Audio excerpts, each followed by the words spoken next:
England is run by three groups of people. The first are people that can't forget what they see as past humiliations, and they consider us to be the old enemy. They're epitomised by this man. The second group are from without. Again, they're traditional enemies with good reason to dislike the English, because every time they've taken us on, they've ended up with bloody noses, and they have never gotten over that. The third group, probably the most despicable of all, are represented by these people, and they are interested in one thing and one thing only, themselves. They are collectively known as the Brits. All three of these groups have one thing in common: they have no regard for England or her people. They are bitter rivals that seem to have been genetically coded to instinctively oppose all things English. The European Axis realised just after the Second World War that their quest to beat England by brute force was doomed to failure. They're losing the World Series by at least 5-0. The Scots weren't so bright either. They were about 15-1 down before they realised the futility of trying to beat us by force of arms. A few good trouncings did not get rid of these people. They simply fell back and regrouped. They needed different tactics, and they soon realised that whilst hostility closes doors, friendship opens them. Both Europe and the Scots used the same tactics of stealth and feigned friendship, and both betrayed us. By using Britain as a means of suppressing English identity and English voice, they have opened our country to political domination and plunder. They set up institutions with the sole purpose of dismantling England, her history and culture.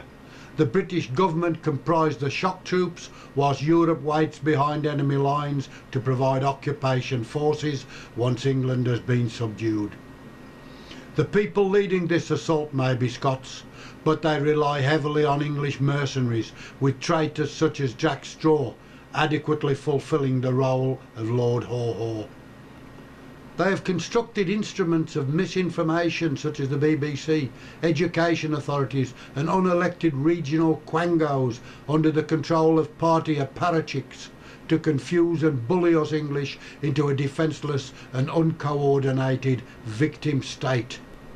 Their military police are common purpose, Trevor Phillips of the CRE, regional quangos and elements of the church. The prime job of these institutions is to train us to a political language. It is their language, and those that control the language control the debate, and those that control the debate win the argument, and therefore they end up as the circus master with a ring full of confused lions. The lions are so conditioned that they lose their identity and loyalties, thus rendering them unable to respond in the way that nature intended. The lions don't appreciate that a few steps forward and they could enjoy an excellent meal, starters, main and sweet course. This state of affairs has been encouraged in order to ensure that we English lose our national memory and our genetic coding as a warrior race, just as the lions are trying to forget that they are natural hunters. We're confused because we've been betrayed by people that we considered as friends, and our sense of fair play has inhibited our view of the real world. We have been here before, but our enemies have always been on the outside trying to get in. This time they're in our living room, and we have the unaccustomed job of throwing them out. A much more difficult job because they control not only their own resources, but ours also. Take this fella.